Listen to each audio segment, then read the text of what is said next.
c'était plus une surprise depuis ce débat fatidique.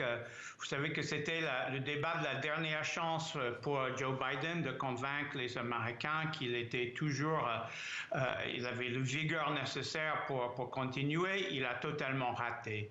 Alors depuis ce moment, il y a un flottement, il y a des appels de plus en plus pressants pour qu'il se retire.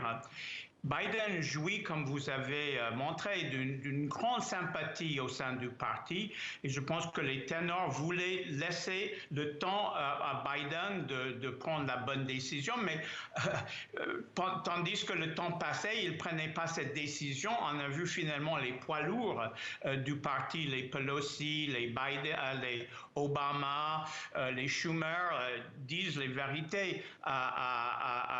Et donc pour moi, c'était une question de temps. Sa candidature était devenue insoutenable.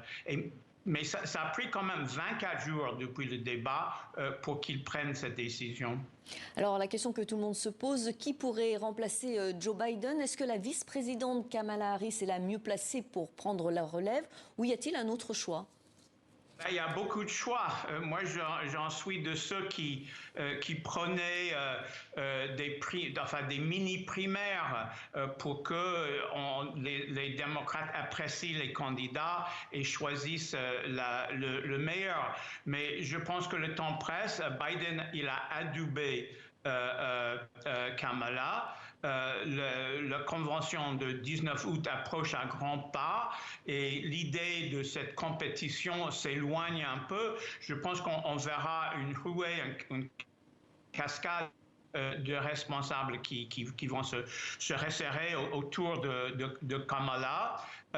C'est un peu dommage, à mon avis, qu'un candidat une nouvelle fois soit imposé, mais je pense que l'important, c'est pour beaucoup d'Américains comme moi, c'est de battre Trump, c'est d'éviter qu'il revienne. Et on était pendant des mois et des mois saisis par une désespoir, une désolation de penser que Donald Trump allait revenir et avec tout ce que ça représentait, le putschiste du 6 janvier, la personne qui a refusé d'accepter sa défaite.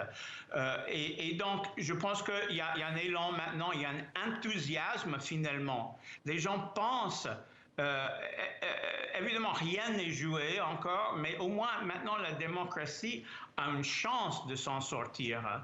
D'un coup, c'est Trump le candidat vieux et dépassé. Et ça donne un espoir aux Américains comme moi qui étaient désespérés de voir ce qu'on nous offrait comme candidat. Une dernière question rapidement. L'ancien président américain Barack Obama a salué l'un des meilleurs présidents de l'histoire en parlant de Joe Biden, mais il ne s'est pas prononcé en soutien à Kamala Harris, du moins pas encore. Comment l'interpréter?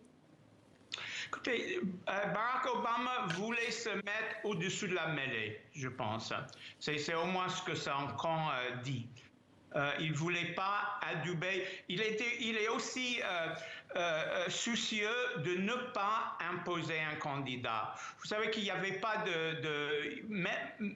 même quand beaucoup de démocrates pensaient que Biden n'était pas le meilleur candidat, on nous disait pendant des mois et des mois non. C'est Biden, c'est Biden. Et je pense que cette impression chez les électeurs, qu'on nous impose un candidat, on voulait peut-être l'éviter. Et Obama voulait l'éviter. Merci Reed Brody pour votre analyse.